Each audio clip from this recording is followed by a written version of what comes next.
आरक्षण 10%हून 27% गेलं किंवा 14%हून 27% गेलं तर ते सुप्रीम कोर्टाचा निर्देश आहे आणि मंडलनी जाती ठरवलेल्या आहेत, त्याच्यात साहेबांचा काही संबंध नाही. आपल्याला लक्षात घेतलं पाहिजे की शरद पवार साहेबांनी मराठा समाजावर काय अन्याय केला या मानण्यास कुठलाही ऐतिहासिक पुरावा नाही, कायदेशीर पुरावा नाही. आपल्याला रोजगार मिळाला पाहिजे याच्यासाठी त्यांनी पहिला प्रयत्न केलेला आहे. ज्या MIDC आता ग्रामीण भागामध्ये तुम्हाला दिसतात हे सुद्धा शरद पवार साहेबांमुळे झालेले आहे. ही IT इंडस्ट्री ही शरद पवारांची देण आहे.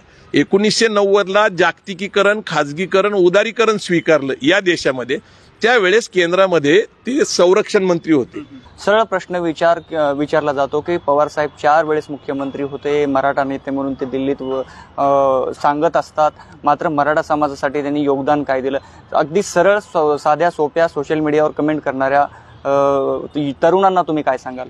नाही, मला पहिले हे कंप्लीट करून द्या. हे गंभीर आहे.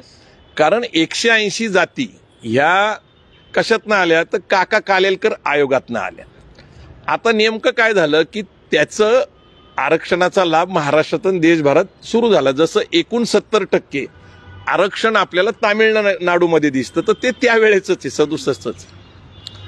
नंतर काय झालं की मोरारजी देसाईचं सरकार आलं, त्यांनी मंडल कमिशन नेमलं आणि मंडल कमिशनचं सरकार मध्ये जो अहवाल सादर केला तो 1980ला इंदिरा गांधींना. तर इंदिरा गांधींनी काय केलं की मंडल कमिशनचा रिपोर्ट लागू करण्यापेक्षा त्यांनी गरिबी हटावची घोषणा केली आणि पुढे 1990ला VP सिंग सरकारने या देशामध्ये मंडल लागू केलं. आता मला हे का सांगायचं तर काका कालेलकर आयोगामध्ये 2399 जाती देश स्तरावर आणि महाराष्ट्रात 180. पण मंडल कमिशननी काय झालं, नव्या रिपोर्टमध्ये 3743 जाती आल्या, म्हणजे 1344 जाती देशभरात वाढवण्यात आल्या OBCच्या वर्गामध्ये आणि महाराष्ट्रामध्ये 272 जाती झाल्या, म्हणजे 180 पेक्षा त्या जास्त झाल्या. आणि 1994ला इंदिरा साहनी विरुद्ध भारत सरकार याचा ज्यावेळेस निकाल आला त्या निकालामध्ये सुप्रीम कोर्टाने सांगितलं की आता मंडलच्या शिफारसी लागू करा. त्यामुळे महाराष्ट्रात कुणीही मुख्यमंत्री असतं तर आपण जर बघितलं पवार साहेब काही काळासाठी संरक्षण मंत्री म्हणून केंद्रात गेले होते आणि मग परत महाराष्ट्रात आले होते. त्यावेळेस सुधाकरराव नाईक मुख्यमंत्री झाले होते.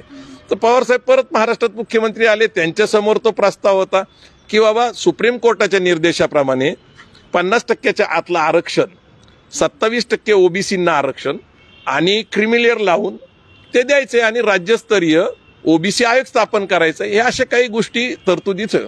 त्यामुळं सुप्रीम कोर्टाचा आदेश असल्यामुळं आरक्षण 10%हून 27% गेलं किंवा 14%हून 27% गेलं तर ते सुप्रीम कोर्टाचा निर्देश आहे आणि मंडलनी जाती ठरवलेल्या आहेत, त्याच्यात साहेबांचा काही संबंध नाही. म्हणजे जाती समावेश करणं आणि वगळणं एकतर केंद्रीय स्तरीय OBC आयोगाचा अधिकार आहे किंवा महाराष्ट्र स्तरीय नंतर आलेलं खत्री आयोग असेल, बाबट आयोग असेल. दुसरं एक तुम्हाला नमूद करून सांगायचं की असा एक आरोप केला जातो की साहेबांनी काही जाती घुसडल्या.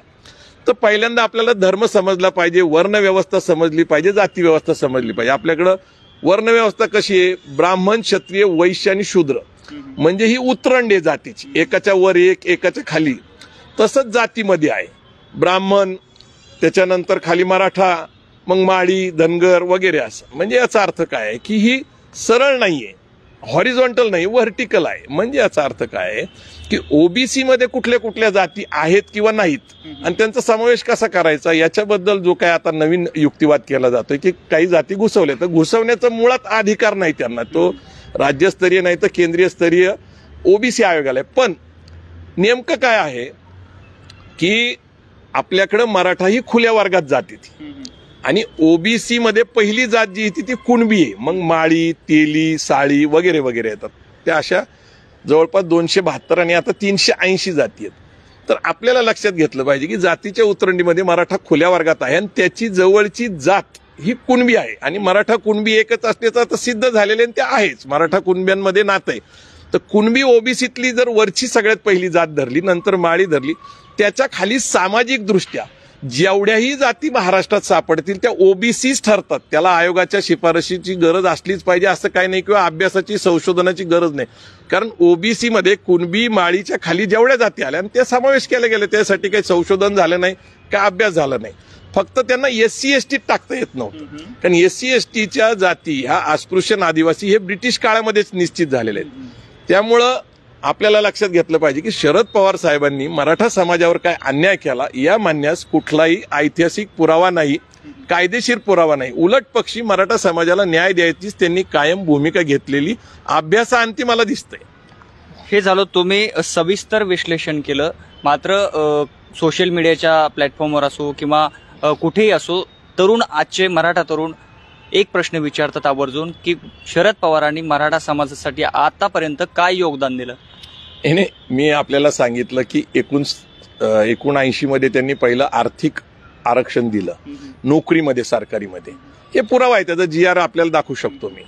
दुसरी गोष्ट अशी आहे की महाराष्ट्राच्या राजकारणामध्ये सहकार फार महत्वाचं आहे आणि आजही सहकाराचं एकूण उलाढाल 10 लाख कोटी रुपयाची, म्हणजे साखर कारखाने असतील, दूध संघ असतील, सूतगिरण्या असतील, कुक्कुटपालन असतील, शिक्षण संस्था असतील, सहकारातनं निर्माण झालेल्या बँका असतील, सहकारातल्या पतसंस्था असतील, तर त्याचा संपूर्ण अभ्यास असलेला माणूस म्हणजे शरद पवार साहेब. म्हणजे याच्यातनं अनेक लोकांना रोजगार मिळालाय, अनेक लोकांना आर्थिक उत्पन्न झालंय, फायदा झालेला आहे, तर हे त्यांचं योगदान मोठंच आहे.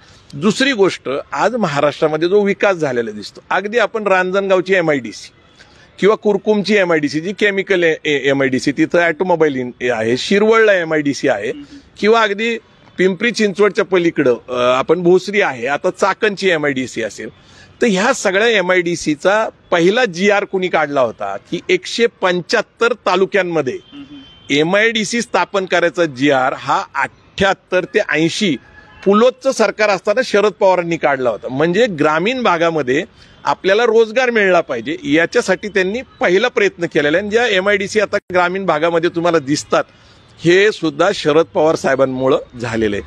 त्यांना प्रचंड मोठी दृष्टी आहे, अनुभव आहे. कुठलाही विषय घ्या तुम्ही, शेती असेल, उद्योग असेल, अर्थकारण असेल, कुठल्याही विषय, क्रीडा असेल, सहकार असेल किंवा साहित्य असेल, कुठल्याही विषयातलं त्यांच्याकडं जे ज्ञान आहे ते अद्भुत आहे आणि त्यांनी तशा प्रकारचं केलेलं आहे. अनेक गोष्टी पवार साहेबांनी केल्या, फक्त दुर्दैवाने त्यांनी स्वतःच्या तोंडून कधी ते सांगितलेलं नाही.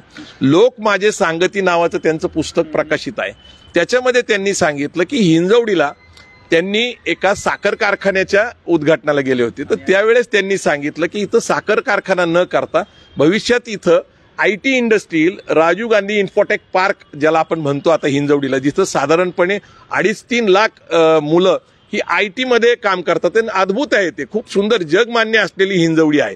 दुसरी मगरपट्टा सिटीमध्ये मी स्वतः राहतो, मगरपट्टा सिटीमध्ये 2 लाख लोकांना IT मध्ये काम करता येतं. तिकडे खराडीला IT इंडस्ट्री झाली. ही IT इंडस्ट्री ही शरद पवारांची देण आहे.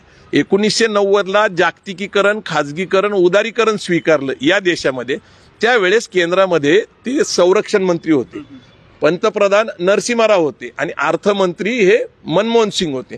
त्यामुळं बदललेलं जगाचं ज्ञान होतं आणि त्यांनी जसं जसं इथं बदल व्हायला लागले जागतिकीकरणाचे, त्याचं त्यांना आकलन असल्यामुळं त्यांनी महाराष्ट्रामध्ये जो विकास केला तर त्याचं एक मॉडेल जर समजून घ्यायचं असेल तर आदरणीय पंतप्रधान नरेंद्र मोदी आणि केंद्रीय अर्थमंत्री त्या काळातले अरुण जेटली स्वतः बारामतीला येऊन गेले आणि त्यांचं कौतुक केलं की किमान देशामध्ये अशा 100 बारामती निर्माण केल्या पाहिजे. अशा प्रकारचं मॉडेल शरद पवारांनी उभं केलंय, ज्याला आपण विद्या प्रतिष्ठान म्हणतो.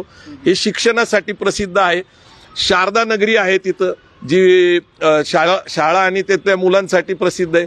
त्याच्यानंतर MIDC आहे. त्याच्यानंतर तिथली जर आपण बघितलं तर बारामती टेक्सटाईल पार्क आहे, डायनॅमिक डेअरी आहे. म्हणजे जो बारामतीचा विकास झालेला आहे सर्व अंगाने, अशा प्रकारचा प्रत्येक तालुका झाला पाहिजे असं स्वतः पंतप्रधानांनी येऊन म्हटले. आता हा सगळा विकास केल्यानंतर मुलांना रोजगार मिळाला का नाही, हाताला नोकरी मिळाली, जॉब मिळाली. बारामतीचा विकास हे मॉडेल विकास आहे. परंतु याचा अर्थ फक्त बारामतीसाठी शरद पवार साहेबांनी काम केलं हे खरं नाही. पवार साहेबांवर आतापर्यंत 20 पुस्तकं प्रकाशित झालेली आहेत, अनेक लेख प्रसिद्ध झालेत. परंतु काय होतं की दुर्दैवाने लोकशाहीमध्ये बोलण्याचं, लिहिण्याचं स्वातंत्र्य आहे, टीका करण्याचं स्वातंत्र्य आहे, विरोधकांना मान अपमान करण्याचं स्वातंत्र्य आहे. परंतु शरद पवार साहेबांचा स्वभाव अत्यंत मितभाषी आहे. ते फार कमी बोलतात.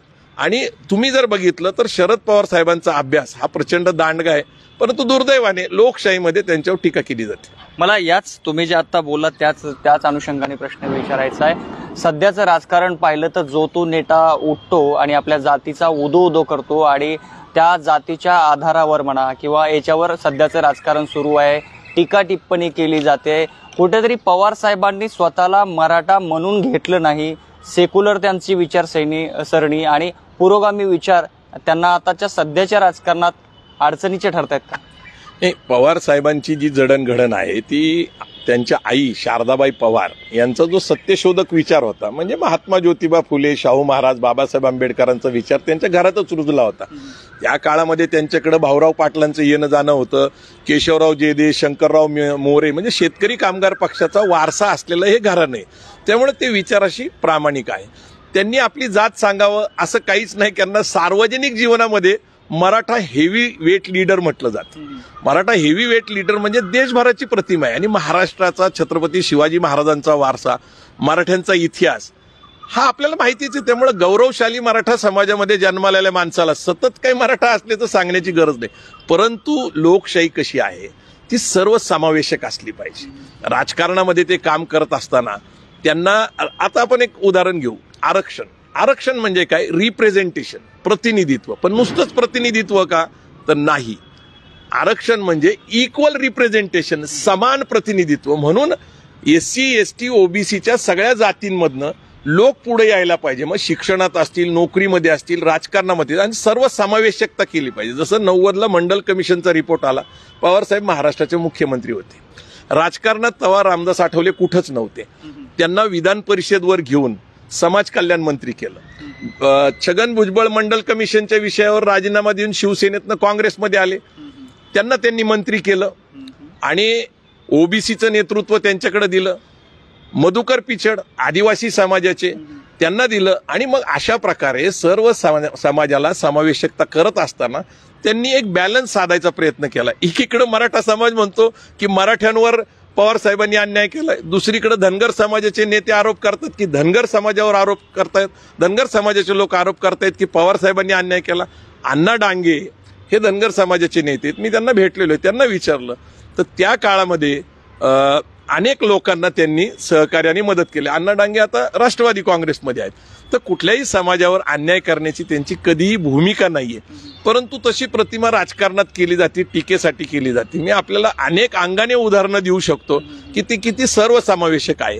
आणि प्रत्येकाला वेळ प्रसंगी खाजगीमध्ये सुद्धा मदत करण्याची त्यांची कायम भूमिका राहिलेली आहे. दादा, हे तुम्ही जे सांगितलं पवार साहेबांचं काम वगैरे, हे सगळ्या गोष्टीचं विस्तृत विश्लेषण केलं. मात्र मराठा तरुण असतील यांच्यामध्ये ना पवार साहेबांबद्दल प्रचंड चीड आहे. त्यांना अक्षरशः व्हिलन ठरवलं जातंय. या पाठीमागे राजकीय डाव आहे की खरंच तरुणांना मिसगाईड केलं जातंय जाणीवपूर्वक?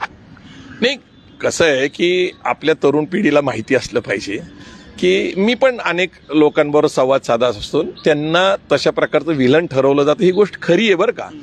त्यांना आता जे काय आरोप केले जातात की नावं ठेवली जातात, मला अज्ञानातनं दिसतं. मी एकेकाळ पवार साहेबांच्या विरोधात बोललेला माणूस आहे किंवा त्यांच्या भूमिका मला काही वेळेस पटत नव्हत्या.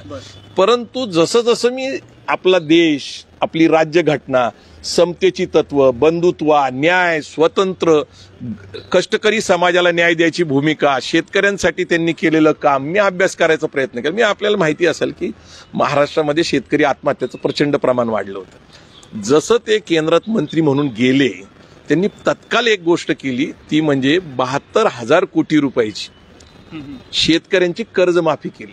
त्याचा परिणाम काय झाला की कर्ज माफ झाल्यानंतर नव्याने कर्ज मिळायला लागले, जिल्हा बँकेतनं, सोसायटीमधनं, पतसंस्थेतनं, बँकेतनं.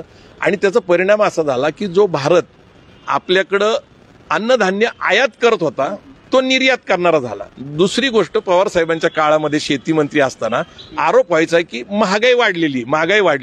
म्हणजे अन्नधान्याचे बाजार वाढले की आपल्याकडे ओरड सुरू होती, महागाई वाढली. तर त्यांनी भूमिका घेतली की माझ्या जर शेतकऱ्यांना योग्य भाव मिळत असेल तर महागाई वाढली असा आरोप झाला तरी मी तो मान्य करणार नाही. कारण शेवटी असं आहे की 2 पैसे शेतकऱ्याच्या पदरात पडलं पाहिजे. म्हणजे कृषी विकास मंत्री असताना त्यांनी जे काम केलेलं आहे हे माइलस्टोन काम आहे, परंतु त्याचं माहिती नाही. आता ज्या पिढीला आपण सांगताय तुम्ही तरुण पिढी आरोप करते, त्यांना माहिती आहे का या देशाची IT इंडस्ट्रीचा पाया शरद पवार साहेबांनी घातला, तो महाराष्ट्रात घातला. मी आपल्याला हिंजवडीचं उदाहरण सांगितलं. आता IT मधनं किती रोजगार तयार झाला. आज आपण जे पण सगळं वापरतो, सगळं नेटवर्क जे आहे, ह्या नेटवर्कला आज आपण लक्षात घेतलं तर जे काही योगदान पवार साहेबांनी दिलं, म्हणजे सगळ्याच कारणाने, मी तुम्हाला सहकारचं सांगितलं, औद्योगिकरणाचं सांगितलं, MIDCचं सांगितलं, अत्याधुनिक काळामध्ये IT इंडस्ट्री आली, त्याचंही स्वागत केलं. तर ह्या सगळ्याच्या मुळाशी पवार साहेब आहेत. परंतु काय होतं की आता लवासासाठी सारखी सिटी त्यांनी एक मोठी जे काही मोठं स्वप्न त्यांनी बघितलं होतं की इंग्लंडला ते गेले होते आणि लंडनच्या जवळ एक लेक सिटी आहे. ती लेक सिटी ही स्वयंपूर्ण आहे एका तळ्याच्या भोवती, आणि त्याचं एक स्वप्न घेऊन 95 पासून पवार साहेबांनी लवासा सिटीच्या निर्मितीसाठी प्रयत्न केला होता. परंतु तिथं काही कारणाने काही आरोप झाले, प्रतिआरोप झाले आणि ती लवासा सिटी आता बंद पडली, किंवा असे अनेक उदाहरणं आहेत. परंतु एक लक्षात घ्या की रयत शिक्षण संस्था ही या देशातली नाही तर आशिया खंडातली सगळ्यात मोठी संस्था आहे. तिच्यामध्ये जातीने लक्ष घालून पवार साहेब स्वतः काम करतात. त्यातनं कमीत कमी 7 लाख तरुण शिकून बाहेर पडतायत, शिकून बाहेर